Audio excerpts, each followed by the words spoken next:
involve some implicit differentiation and some algebraic manipulation to get your answer to look like that. Keeping in mind that I've got a pi and a pi, I've got an A and an A and a B and a B.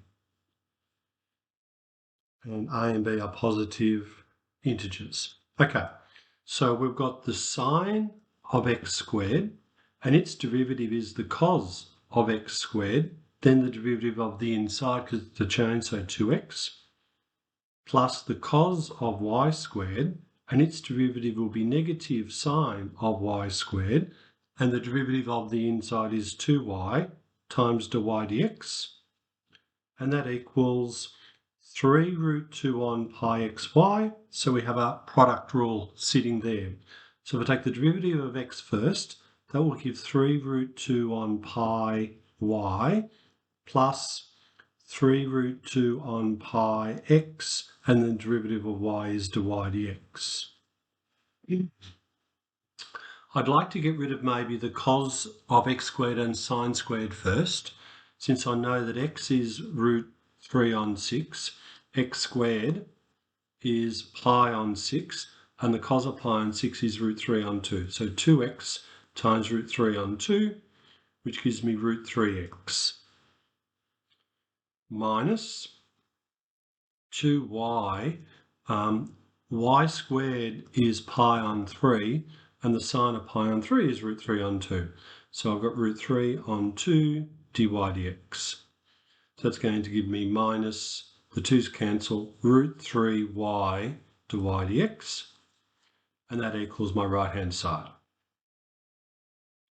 I'd like to get maybe all of the dy dx's on the right-hand side.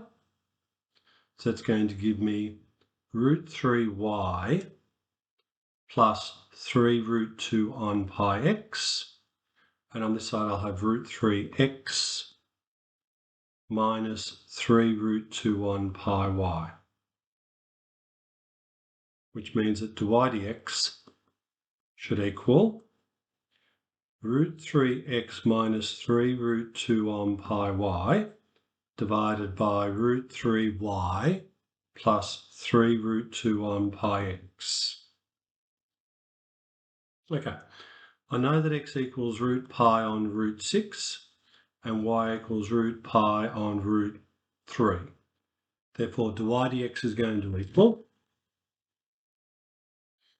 root 3 root pi on root 6 minus 3 root 2 on pi root pi on root 3, all over root 3 times root pi on root 3 plus 3 root 2 on pi x root pi on root 6. And cancellings, I will have root 3 goes into root 6 root 2 times.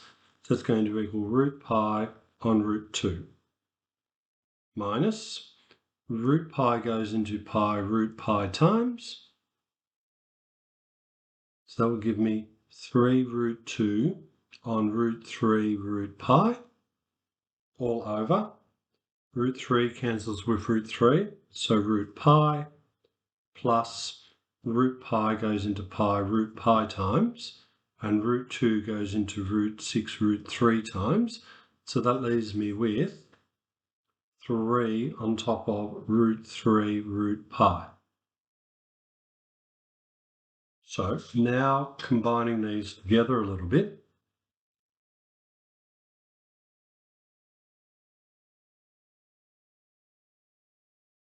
I'd like to have a lowest common denominator of my numerator, and that will be this times this, so root 6 root pi, and this one needs to be multiplied by root 3 root pi, which gives root 3 pi on the top, minus, this needs to be multiplied by